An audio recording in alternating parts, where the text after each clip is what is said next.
ዛሬ ሩትዬና የፍምና ጥያቄ ጠየቃቸው መሰላቸው አብርሃም ማለት ነው። የጠየቃቸው ጥያቄ እንዴት ነው እኔ አንቺ ጋር ማምጣት የቻልኩት? ያ ሁሉ ነገር እየተፈጠረ ለሄርሜላ ቀለበት እንዳደረኩላት ታውቃለህ? እንዴት በድንገት እንደዚህ መጣ ብለህ እንዴት አልጠየቅም ብሎ ጠየቀው። እንዴ ምን አገባው እሱ? አንተ ቅርታ ብለህ ወደ ሚስት ለመመለስ ከመጣች ኤፍሬም ምን ቤት ነው ሄደው እንዴት እንደዚህ መጣ ብሎ መጠየቅ ነበረበት እንዴ? ምን አይነት አእምሮ ነው ያለህ አንተ? ቀውሴውን ሰውዬ ምን ይመስላል? በእናታችሁ ሽልጥልጥ ሲያስጠላ የወንድ አልጫ ማለት ነው። ለራስ ክብር የሌለክ እንዴ ለምን ይጠይቃል? መጣህ አይደል እንደ አንተ በተደጋጋሚ መጣህ። ለልጄ ከልጄና ከአንቺ ጋር መሆን እፈልጋለሁ አልክ። ኤፍሬም ምን ቤት ነው? ኤርሜላ እንዴት ተመጣ? ወደ ኤርሜላ ተመለስ እንድልክ ፈልገህ ነበር? እንደዛ ነበር የጠበቀው? እንደዛ ነበር የፈለከው እንዴ?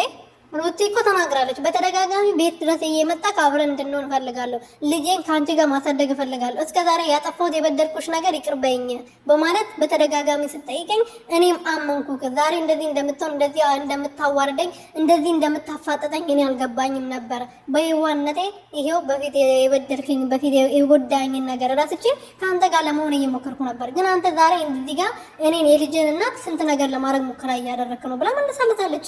እሱ ግን ይሄ አይገባውም። በዚህ እድሜ አባት አልሽው፣ በዚህ እድሜ ይሄን የመሰለ ልጅ ሰጠሽው። ጭራሽ ደግሞ አልፎ ልጅ ያደገ አይደለ ዳዴ ማለት ጀምሯል ይላል የሆነ አይቶ ማያቅ ሰው ይመስል። ኧረ እባክህ ሌላ የለም የምትለው ነገር።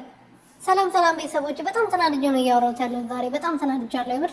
ሰላም ቤተሰቦች እንዴት ናችሁልኝ? እኔ በጣም ደህና ነኝ እግዚአብሔር ይመስገን። በያላችሁበት ሰላማችሁ በዘት ትርፍርፍ ይበልልኝ። ለዚህ ቤት ለዚህ ቻናል አዲስ የሆናችሁ ሰብስክራይብ፣ ሼር፣ ላይክ እያደረጋችሁ ቤተሰብ እንድትሆኑበት እና እየጠየቅኩኝ እንግዲህ ዛሬ አቶ አብርሃም መጥቷል። ለየብቻ ልጠይቃቸው ይፈልጋል። በዛ ደግሞ ቪዲዮ በተከታታይ እንግዲህ እሱ ቤት እየተለቀቀ ይገኛል። እኔ ግርም የምለኝ እኮ ሴቶቹ እንደዚህ እየሆኑ ለምንድን ነው በሱ ቤት በየቀኑ የሚለቀቀው? አያችሁ አይደለ ድራማ መሆኑ። ይሄን እኮ ድራማችን ራሳችሁ